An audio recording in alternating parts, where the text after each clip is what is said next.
ano, nagtupulan ng tao pa. Nabasa niya, ayan na, pupunta na siya, wala pa. Hindi, wala pa. Pupulan talaga kasi labasan eh. Pinararo pala niya eh. Naganda ko siya ng treno. Hindi na siya nagsikin sa sakuli. Tao ko siya nila yun.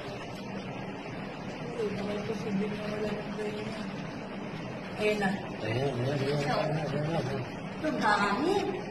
Dami oh. So kaya yan si Rose.